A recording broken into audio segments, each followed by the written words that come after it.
Next In. I'm Wes Nunley with Next Level, and I'm here today with Raj Rajamani, who's the CPO of SentinelOne. Raj, how are you doing today, man? I'm doing great. It's been a busy week, but very excited about a number of things that we're working on, including a few candidates that I was just interviewing before I got on this show. Thanks for having me. Nice. Product managers, I'm assuming? Yes, product managers. So you're going to realize this as we go on. I don't have a structure, or I'm not looking at any notes. So we'll just go with what you give me, man. So with you being a CPO, what excites you when you were talking to a product manager that you're interviewing? So you did some interviews today. What left you feeling excited about some of those candidates? I think the thing that excites me the most is the caliber of talent and people that we are attracting. Even a couple of years ago, Wes, before we were as well known as we are today, it was much harder for us to kind of attract the right talent from the right places. Right. But, we always kind of hustled and figured out, the best people to hire. And today I'm so happy that, I'm interviewing candidates for the same position from some of the best companies in the world, like companies that, people want to go work for, right? And we don't really have to work that hard to convince people that SentinelOne is a good bet. And I think it's partially due to all the magic that has happened in the market where, we went public almost exactly a year ago. We've delivered, we've beaten and raised multiple times, and everyone is more aware of what SentinelOne is doing in our space and the categories that we compete in. So as a result, we attract very good talent, and I'm very excited about the type of people that we are able to attract and potentially hire. Yeah, I believe it's is it Singularity? Is that your kind of that's the what people really know you for, right? Yeah, Singularity is the platform, but we really compete in three different categories. So the first category is what is really endpoint, or the Gartner Magic Quadrant name is category is EPP, Endpoint Protection Platform. So this is really an extension of what vendors like McAfee, Symantec, Trend Micro were doing back in the day with signature-based AVs. And they also extended those capabilities to, support, device control, which is the ability to control the USB drives that are allowed to be used, and firewall control, which is the ability to use the native firewall built into the operating systems and manage them centrally, right? So EPP is really a combination of those capabilities. There's also a new, adjacent area called EDR that has emerged in the last 10 or so years. And we really kind of think of them as the same, because when we sell EPP, we also sell EDR to almost all our large enterprise customers. So we don't really break it up. But if you are a price sensitive school district, or if you're a really small account that doesn't have the sophistication or the skill set to use EDR, that's when we sell you a pure EPP version. We also compete in the cloud security space, where we have some really compelling capabilities in what is eventually going to be called the CNAPP market, Cloud Native Application Protection Platform. So that's the second category that we are in. And finally, the third category that we compete in, Wes, is identity. So we have an identity detection and response capability where we can actually monitor attackers within your network, especially if they attempt to steal your credentials or move laterally and block or prevent or even confuse them using our IDR technology. So those are the three main categories that we play in. But Singularity is the platform on top of which all those capabilities are delivered. Nice. Is I would assume that identity product that you just mentioned is a big part of the new Okta, right? You guys integrate with Okta now, is that correct? Yeah, so we integrate with Okta. We also integrate with many other identity services and identity providers like Azure AD and Ping Identity. But the identity piece really came to us through an acquisition, through our most recent acquisition, which we closed about 2 months ago. And the company that we acquired used to be called Ativo Networks. And those products are the ones that are now our identity, are part of our identity portfolio. because you've been with them, I believe Sentinel was started in 2013, right? And you've been with them, you got with them roughly 3 or 4 years after they started. So you've been there a while. You've probably seen the development of all of these products. I mean, would that be accurate? Yes, I have. And it's been quite the journey. One of the things I'm really proud of is the amount of risk that we took in disrupting ourselves. There were various times when we could have been happy with the performance of whatever we had in a given product, but we were never satisfied when we felt that that was not consistent with the vision that we had, the strategy that we wanted to execute on. And frequently we just went about disrupting ourselves because we were afraid that if we did not take those risks, someone else would come from outside and disrupt us, and much rather us taking the risk than leaving it to someone else to come and outcompete. So numerous examples on that front include the rewrite of the console. Arguably, we could have gotten around or gotten by using the full stack console I mentioned for a few more years, but we didn't want to do that. So we completely rewrote it and took a good 3 years to rewrite every screen and every API that we were using. Then, when we were building our EDR capabilities, we had to build the backend 3 times and Oh, still wow. fail. And we went and spent $155 million to acquire a company, which finally got us the technology which is powering our EDR today with great success. So we attempted it 3 times, and for various reasons, we couldn't actually solve the problem well enough, and we had to look outside our own walls to go solve that problem.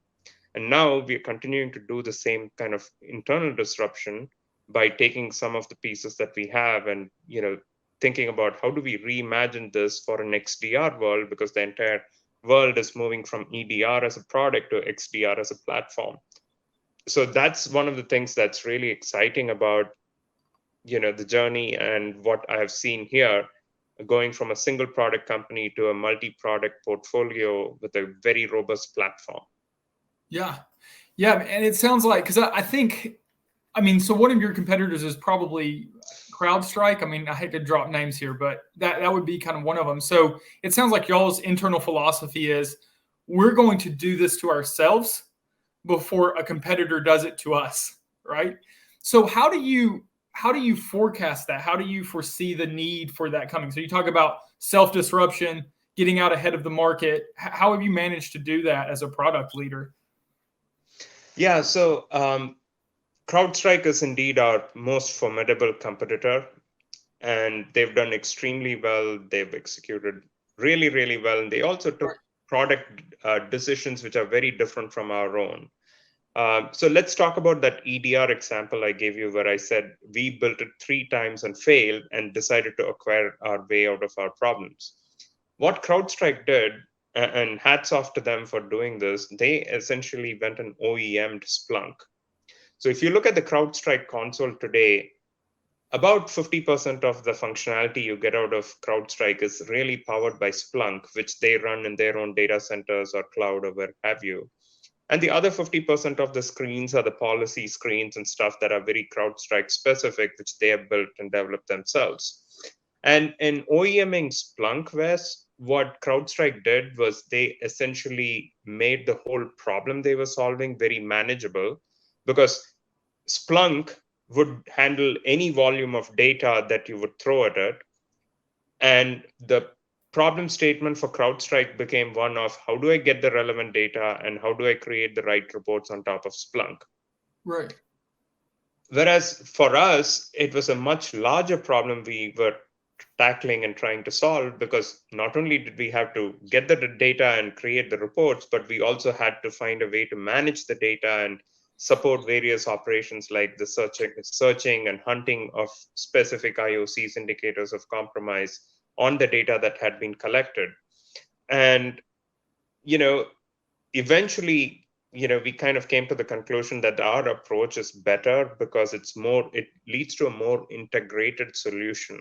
So when you look at our console, every page in the console, every link any action that you take, any workflow that you follow is very consistent. You don't feel like you're actually operating in two different consoles, which I mentioned is one of CrowdStrike's weaknesses. But of course, that gave them a tremendous amount of momentum by letting them focus on only two out of the three problems that they had to solve for, right?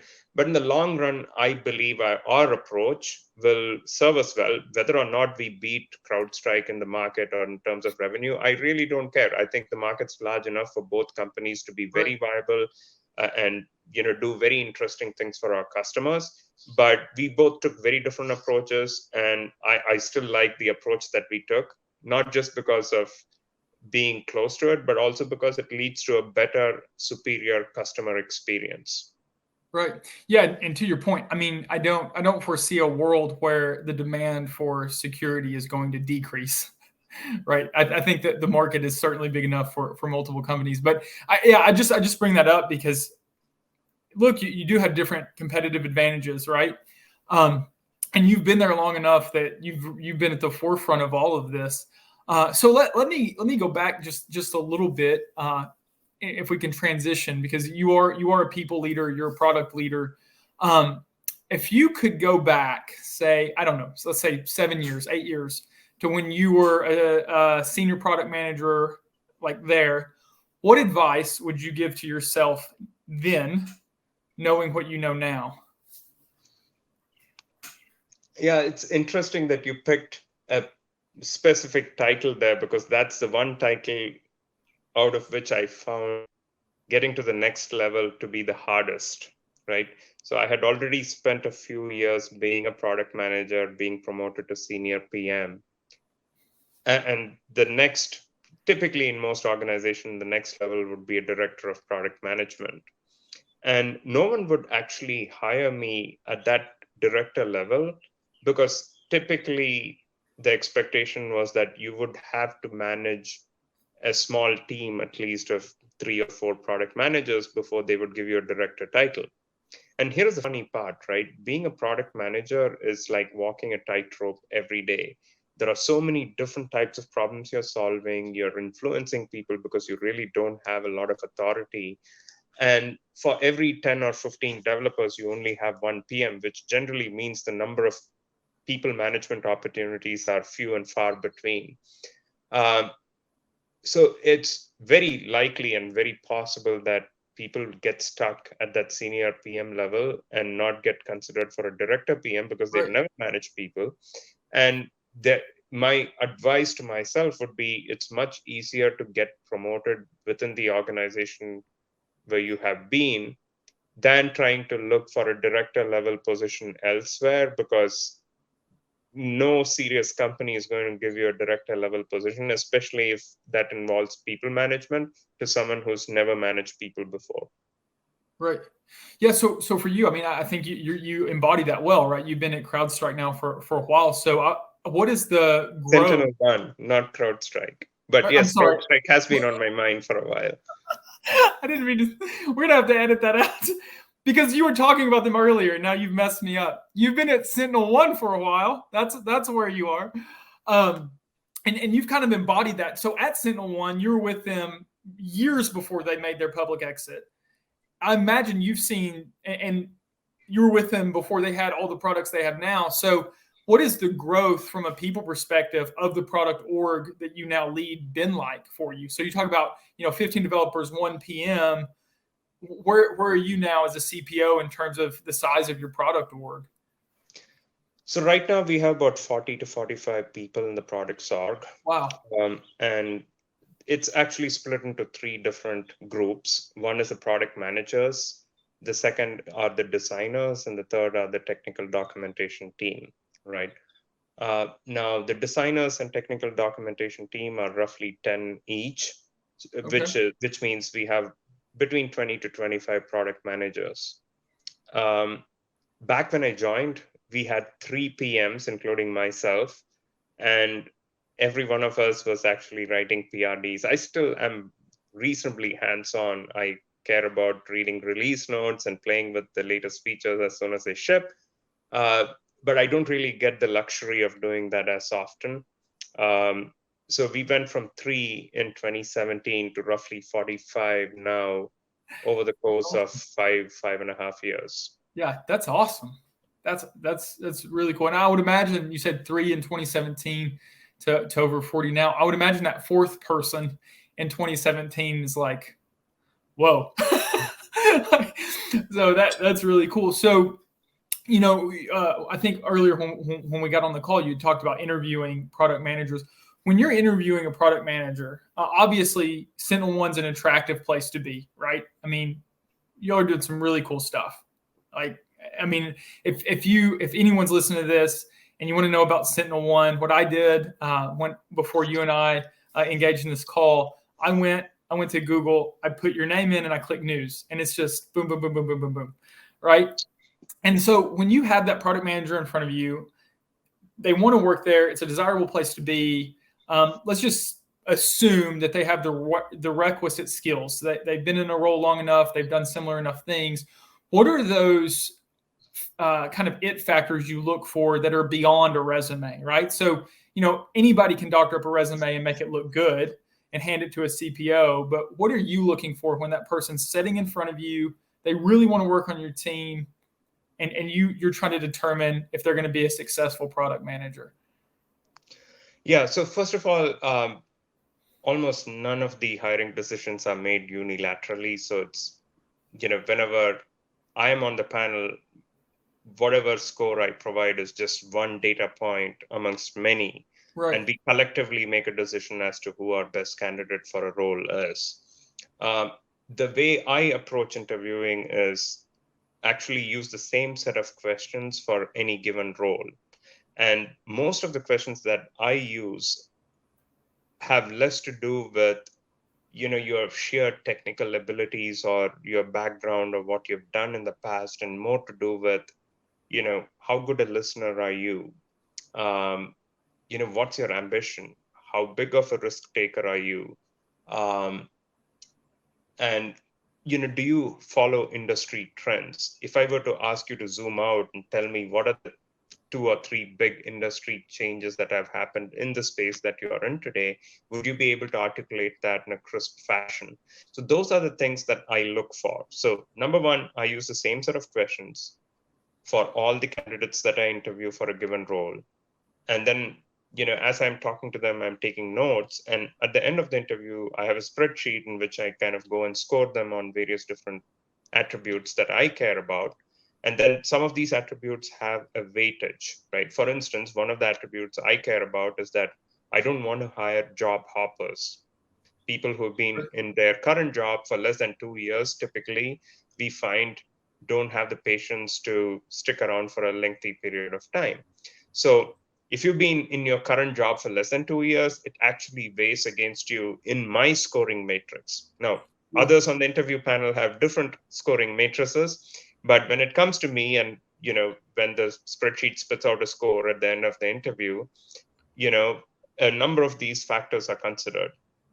And sometimes your educational background, the type of companies that you've worked in, whether you have a B2B or a B2C background, those are all things that we actually factor for in the spreadsheet.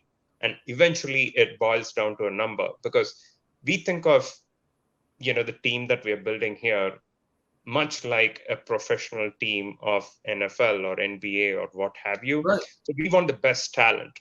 It doesn't really matter, who you are, or, whether you are male or female, or you're white or black or brown. What really matters is that we get the best people for the job on our team, right? So that score takes a lot of emotions away and just kind of helps me objectively look at the strengths of various candidates. And typically what I've found, especially when it comes to scoring, is anyone who scores above a 140, when we bring them in, they turn out to be rock stars. So almost every rock star in the organization today had a score of 140 when I interviewed them, if I interviewed them. Nice. That sounds like a tried and true system then that you have there. Yeah, it works for me, and it definitely removes a lot of emotion and subjectivity, I think, out of the interviewing process. Yeah, and I like what you said too about hiring people based on merit, right? Like, at the end of the day, and that's how we hire here at Next Level. It's like, can you do this, right? Do you have the perseverance, the grit, the determination, and the skill and ability to just do the job well? And we don't care about those other external traits. Like, we're going to hire the best person for the role. Yeah, man, I think that mentality is what separates elite organizations from those that aren't. I mean, frankly. And I think that mentality is what gets you listed on the New York Stock Exchange, right? I mean, so let me ask you this, Raj, just on a personal note, man. When you look at kind of your career growth, professional development, what's been like the most impactful book, article, conference talk you've ever taken in? The most impactful book, believe it or not, is Why We Sleep. Okay. And it's not a technical book. It's in many ways not a business book even. So let me kind of tell you a little bit about my journey. It's almost 10 years now that I've been working only in unicorns, companies that have done extremely well, grown well over 100% year over year. Started with Marketo and then Silence, then SentinelOne. When I started at Marketo, for various reasons, I was working very hard, and I also had a long commute, which meant that I would only get maybe 5 or 6 hours of sleep a day. And for a few years, I was kind of telling myself that, hey, this is how corporate America is, and this is what makes it so great. This is why America is, the world leader in technology, because we all work really hard, right? And we work 18 hours a day. And then I used to kind of try to catch up on my sleep deficit over the weekend. And then Right. when I read Why We Sleep, the author goes into, it's really a compendium of, maybe I'm kind of not stating it correctly. It's not a compendium, but it's really a survey of all the different research that has happened about sleep and how the lack of sleep impacts us in many, many different ways, including a weakened immune system, your tendency to put on more weight, your inability to focus and be more productive, and so on and so forth, right? So it's a very good book that kind of gives you a, wake up moment. For me, it was a big wake up moment. And I realized that what I was doing was very wrong in terms of cheating my body of the much needed sleep it needs. And it took me almost 2 years to go from the 6 hours I was averaging to back to a 7.5, 8 hours a day. And in doing that switch, however difficult it was, it actually made me more productive. So even though I'm spending fewer hours in front of the computer, fewer hours really thinking about work, the time I put in is far more productive than before. So I would highly recommend anyone who has not read the book and anyone who's actually cheating themselves of sleep to go read the book, Why We Sleep. Yeah, I'm sure you can see the chat on the side of our screen here. I just typed that in for myself later because I want to remember that. So I think it's funny you said that the book Why We Sleep was a wake up moment. That's slightly. I just want to highlight the irony of that. That's great. Man, I know that there's been, and I'm sure this is probably a part of that book, but the world is not short on studies of the effects of sleeplessness on the brain, right? Like, just almost like, I remember in my military days, I would frequently be running on 3.5 and 4 hours of sleep. And man, it's akin to being drunk. It really is. Like, you don't remember things. Your short-term, near-term memory is just trash. So what is your ideal hours per night that you shoot for after having read that? I shoot for between 7 and 8, ideally 8, but I don't always get 8 hours because I also ended up getting a puppy during COVID. And my puppy is very, very particular about wanting to Nice. go on her first walk by 5:30 or so. So I've stopped using alarms as a result, because when it's 5:30, she just wakes me up with a couple of barks. And I'm a light Nice. sleeper, so I just wake up. So I shoot for 8. I think I average around 7, 7.5. I wear a Fitbit, so it kind of gives me a reasonably accurate tracking. Right.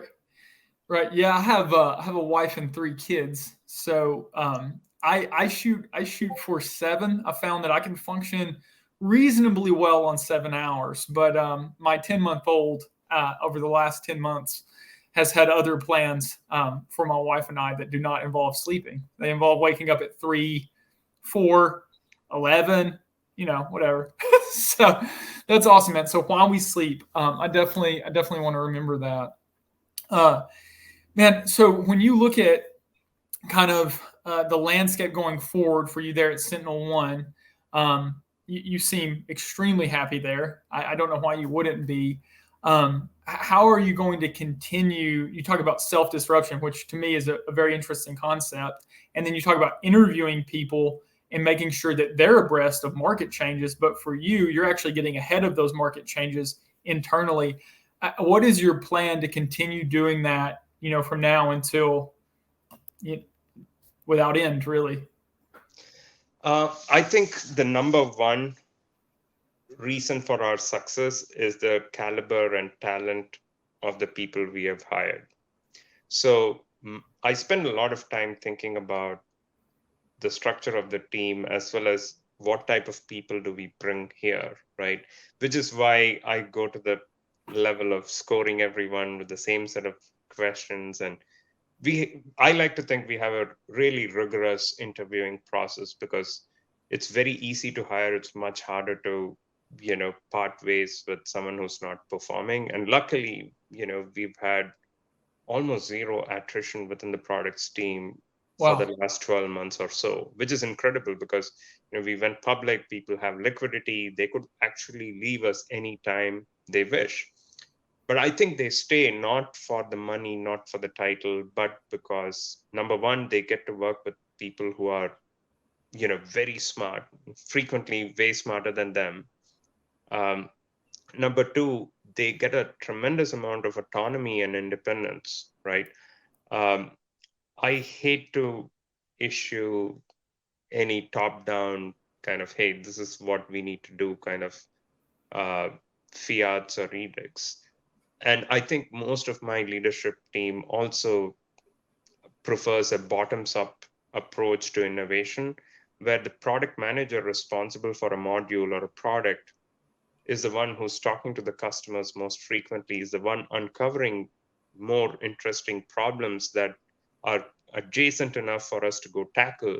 And we absolutely empower and encourage risk taking. We know that not everything that we try is going to be successful, but we do provide that autonomy and independence to our product managers. So I believe this will be the key to success in the long run, which is to hire the best people we can get, and two, giving them the autonomy and independence to go and take some risks and get us to a better world, right? And Yeah. they're doing it every day.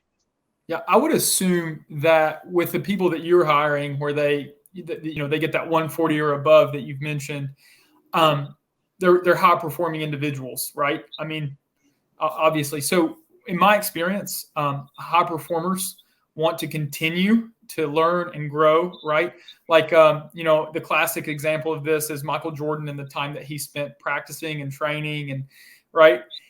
So within your organization, let's say you get that product manager in, they scored a 140, everybody loves them, they're so happy to have landed a role at SentinelOne. But for them, mentally, they're like, okay, I'm going to learn so much here. I'm excited, right? So how do you mentor and coach the people that you hire? What's kind of your philosophy of shaping product managers, junior and senior level PMs? Um, so one of the things I've learned, Wes, about mentoring is, you don't really need to lead them to specific answers, but you just need to get them to start thinking very critically about the way they go about making decisions or the processes or various different approaches that they're taking, right? So frequently when I'm talking to product managers, one, I'm trying to learn about what is it that they're doing and how I can be more effective in my role as a leader in terms of unblocking them or making them more productive. So it almost always is in the form of a lot of questions from me to the person I'm talking to. And again, I don't want to, overstate this, but I believe that when you start doing this over multiple quarters and talking to multiple product managers, you develop a sense for asking questions that triggers in them a certain level of, you know, curiosity or the need to go maybe look at a few other options. And that's really been my style, I think, right? Which is, let's just ask the questions. Let's, never assume that any one of us would have the right answer all the time, and be prepared to accept a better solution, even if it comes from somewhere else. Right. No, that's great. That's great. Yeah, I would imagine with that, part of the reason I asked about coaching mentorship is typically when you look at organizations that have low attrition, like you said, I mean, virtually no loss over 12 months. Those are organizations where the people are engaged in what they're doing. They're excited about their work, right? People typically leave organizations because the cultures went bad, right? There's toxic leaders, or maybe there's great leaders and great people, but the work's just become boring. And so it sounds like at SentinelOne, you've managed to avoid both of those things. And it sounds like a wonderful place to be. What would you say if you could point to anything in terms of reducing attrition, what would you point to personally? I think culture is very important. I think also maintaining a meritocracy is very, very important. So, for instance, if you have two or three different performers who are all performing at a similar level, it's important that we acknowledge all three of them in a similar fashion, right? Right. Anytime they sense that it's not truly based on merit and you end up having some people think it's nepotism or favoritism, it doesn't bode well, right? So we try to make sure that we are as consistent in our ongoing rewards, merit increases, promotions, much like how we like to be very consistent when it comes to the hiring practices. Because the one thing that really upsets people is if they see that they've been working really hard, but for some reason they have not been promoted, and someone who not just themselves, but the rest of the organization doesn't really have a good feel for is getting promoted. And Right. that's, again, in some ways, it reflects back on your culture, but these are small things that I believe leaders can do to watch out for, because it's very easy to make small mistakes. Now, of course, there will be situations where someone who's not promoted feels that others who were did not deserve it. But as long as objectively the leadership team feels that the ones that were promoted deserved it, we should be good, right? So that level of consistency and making sure that the leadership is aligned and no one's kind of making unilateral decisions is very important. Yeah, man, that's awesome. I think too, one of the things that it's kind of underlying what you said, when you have an organization that doesn't have a meritocracy, and people start feeling like, well, promotions are subjective, raises are subjective, getting verbal recognition. For me, like I make decent money, man. I really love some verbal recognition in my organization. Like when I do something and somebody's like, "Hey, Wes, good job." And I think when you don't have a meritocracy, you deprive people of that internal sense of satisfaction. Like, hey, I did good work today. Um, and so for me personally, it sounds like for you too, man. I never want to work somewhere that's not a meritocracy. Like I don't want to be somewhere where my growth path is unclear. I'm not really sure how to progress here. I'm not really sure why this person's ahead of me and why I'm where I'm at. Right? Like that just, yeah. I think a meritocracy does guard culture. To sum it up that way. That's good. Yeah, and it's exactly the same way a professional team functions, right? An NBA Right. team functions. And of course, I'm glad that Warriors won the championship this year. But maybe 3 years from now, if Steph Curry is not performing, I'm sure they'll just kind of ease him out. Maybe Right. he is the highest paid individual on the team today, but he should never take that position for granted. I don't think he does. I think he's a very humble person. I'm a big fan of Steph Curry. But sooner or later, especially as we all get older, I'm sure his spot will be taken by someone younger and someone who's probably even better than Steph Curry, right? We should Right. all be prepared for that. But yeah, it should definitely be based on your contributions and the results, more importantly. It's not just about the amount of work you put in, it's more about the results that you have produced for the company and for the team that you're in. Right. No, that's good. That's good. Um, okay. Lastly, because I'm sure you have other things to do today. What would be, assuming a few folks will listen to this who are looking to progress in their careers and to thrive, what would be your parting words of wisdom you would give to someone that was, a decade behind you in their career? Pick a very strong market and don't worry too much about your title and the progression in your title. In other words, let's say you are a senior product manager or you are a director level person, and you find this company that's doing so extremely well, but because they're doing so well in the market that they are in, assuming that the market is also very large, they will not hire you as a director. Don't get hung up by the title. Get on a rocket ship. And I think this is really Sheryl Sandberg's words. And don't worry about the seat. Just take any seat that's available. And eventually things will sort itself out. If you let your ego get in the way, you will basically not take that position because you feel that, hey, you deserve a bigger title. But different companies operate differently and they all have attached different meanings to the titles. So that would be one advice I give myself from 10 years ago. Honestly, I didn't really follow that advice, but sometimes I wish I had. Yeah, no, that's good. Next In,